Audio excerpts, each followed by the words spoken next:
नमस्कार, welcome to be happy too. आजकल गर्मियों का मौसम चल रहा है और गर्मियों में बहुत तरह की समस्याएं होती हैं, जैसे कि गर्मियों में हीट स्ट्रोक हो जाता है, हीट एग्जॉशन यानी बहुत गर्मी महसूस होती है, सनबर्न, स्किन जलने लगती है, डिहाइड्रेशन, बार बार प्यास लगती है, स्किन रैशेज हो जाते हैं, उल्टी, डायरिया, वॉमिटिंग हो जाता है, बहुत ज़्यादा अनईजीनेस फीलिंग होती है यानी लेजीनेस होता है, बहुत थकावट महसूस होती है। इन सब कारणों से बचने के लिए जब आप डॉक्टर के पास जाते हैं तो डॉक्टर आपको सजेस्ट करता है कि गर्मियों से रिलेटेड चीज़ें खाएं और उनमें एक होता है खीरा। तो आज हम बात करने वाले हैं खीरे के बारे में। खीरे के बारे में डिटेल में बात करेंगे इस वीडियो में। लेकिन बहुत से लोगों को खीरा खाने से सर्दी जुकाम भी हो जाता है। ऐसा क्यों होता है, ये भी आज के वीडियो में हम देखेंगे। सबसे पहले देखते हैं कब और कैसे खाना चाहिए खीरा गर्मियों में। देखो, सबसे पहले हम देखते हैं कि खीरे में होता क्या क्या है। खीरे में 96.4% वाटर होता है, लेकिन ये प्लेन वाटर नहीं है, इसमें बहुत सारे न्यूट्रिएंट्स होते हैं जो आपके शरीर को फ़ायदा करते हैं।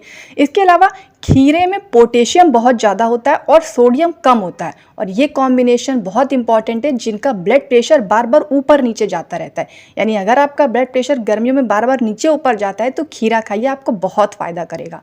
इसके साथ खीरे में बहुत ज़्यादा वाटर होता है, एक सैचुरेटेड वाटर के लिए ये रिच सोर्स है और ये हमारी बॉडी में इजीली एब्जॉर्ब हो जाता है, खास तौर पे सेलुलर लेवल पर। सेलुलर लेवल मतलब यानी बहुत छोटी छोटी सेल्स तक इसका जो पानी है पहुंचता है, यानी हमारे शरीर में जो पानी की कमी है वो होने नहीं देता। और गर्मियों में सबसे बड़ी समस्या डिहाइड्रेशन यानी पानी की कमी होना होता है, और ये पानी भी कैसा है, जो कि न्यूट्रिशनल है, यानी वाटर भी मिलेगा बॉडी को, वो भी न्यूट्रिशनल वाटर मिलेगा। तो खीरा कितना इंपॉर्टेंट है आप इसकी देख सकते हैं न्यूट्रिशनल वैल्यू।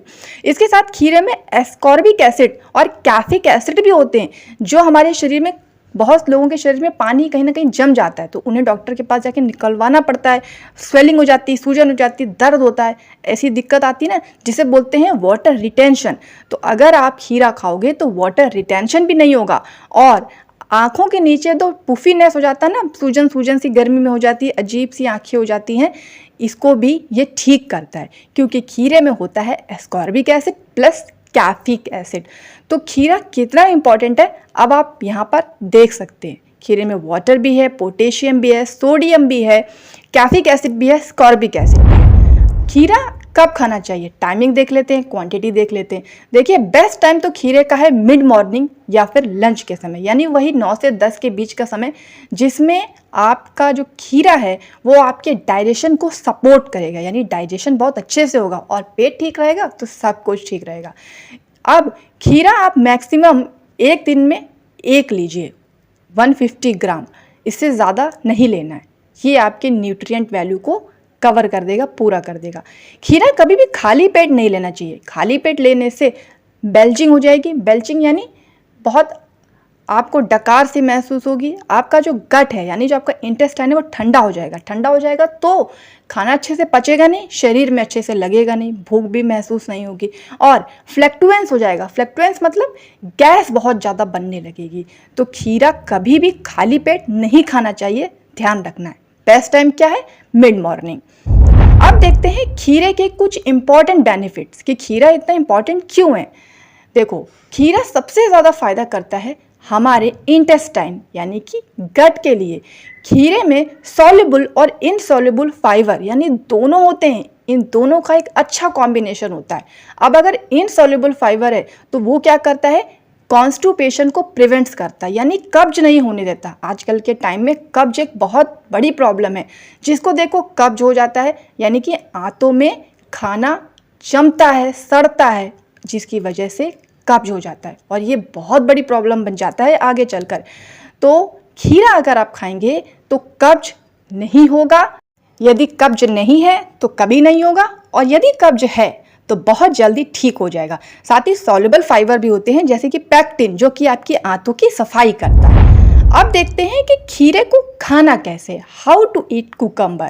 देखो, अगर छोटे बच्चे हैं यानी 5 से 12 साल तक के बच्चे, या जिनको बहुत ज़्यादा कोल्ड कफ की प्रॉब्लम्स रहती है, उन्हें खीरा ग्रेट कर लेना चाहिए या छोटे छोटे टुकड़ों में काट लेना चाहिए और उसके बाद उसे 10 मिनट के लिए सॉल्ट में रख देना चाहिए, उसके बाद उसे खाना चाहिए। ऐसा करने से पानी निकल जाता है, खीरे का पानी निकल जाएगा। तो बच्चों को जो ज़्यादा पानी नहीं खीरे में देना चाहिए, क्योंकि बच्चों में ऑलरेडी वाटर होता है उनके शरीर में, और अगर उन्हें ज़्यादा देंगे तो उनका जो एसिडिक है पेट का वो बढ़ जाएगा, जिससे उन्हें डाइजेशन प्रॉब्लम हो जाएगी, और कोल्ड कफ वालों को कोल्ड कफ की प्रॉब्लम हो जाएगी। तो खीरा आप इस तरह लीजिए अगर आपको ये प्रॉब्लम है या छोटे बच्चों को दे रहे हैं। जिंक बहुत ज़रूरी है हमारे शरीर के लिए। जिंक यदि आप अपने शरीर में बढ़ाना चाहते हैं तो खीरे में रोस्टेड सीड्स मिला लें, या तो कद्दू के मिला सकते हैं, खरबूजे के मिला सकते हैं, किसी के भी मिला सकते हैं। यह क्या करेगा, विटामिन सी को एब्जॉर्बिशन को बढ़ा देगा। विटामिन सी हमारे आँखों के लिए, हमारी त्वचा के लिए, हमारे बालों के लिए बहुत इंपॉर्टेंट है, और ऐसा करने से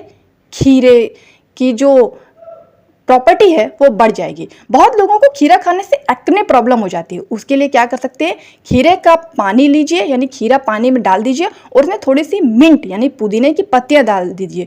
ये एक डिटॉक्स वाटर बन जाएगा और आपके लोअर इंटरनल इन्फ्लेमेशन यानी अंदर की सूजन को ठीक करेगा, जिससे आपके एक्ने कील मुहासे ठीक हो जाएंगे। 40 की उम्र के बाद जॉइंट पेन की प्रॉब्लम बहुत हो जाती है, यानी कटकट की आवाज आती है, क्योंकि कार्टिलेज घिस जाता है। तो इसको खाइए, इसमें सिलिका होता है जो कार्टिलेज को रीबिल्ड करता है। अब देख लेते हैं अगर किसी के शरीर में हार्मोनल इम्बैलेंस हो जाता है। देखो, एस्ट्रोजन एक इंपॉर्टेंट हार्मोन है जो पुरुष में भी होता है, महिला में भी होता है। महिला में थोड़ा ज़्यादा होता है, पुरुष में थोड़ा कम होता है, लेकिन होता दोनों में है।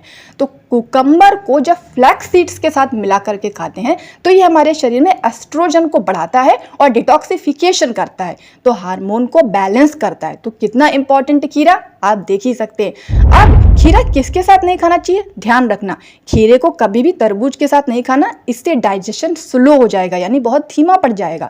कभी भी खीरे को चीनी के साथ नहीं खाना, इससे जो खीरे का कूलिंग इफेक्ट है, क्योंकि गर्मियों में खाते हैं ना, हमें ठंडक चाहिए, वो हमें महसूस नहीं होगी। खीरे को कभी दूध के साथ नहीं लेना चाहिए, बहुत डेंजरस है, फर्मेंटेशन कर देगा गट में, मतलब गैस बढ़ा देगा, यानी आपके शरीर में बहुत ज़्यादा गैस बनेगी, और गैस से तो बहुत सारे की प्रॉब्लम्स हो जाएंगी।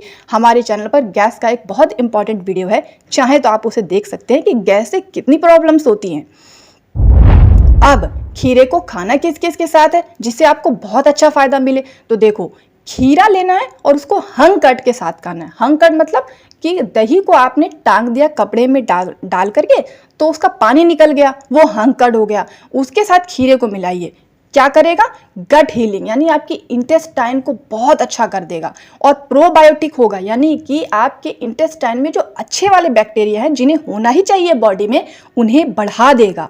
लेकिन ध्यान क्या रखना है, रेगुलर कर्ड नहीं लेना है खीरे के साथ, रात में खास तौर पर, कि रात में खीरा दही के साथ लेने से कोल्ड कफ और इनडाइजेशन की प्रॉब्लम हो जाएगी।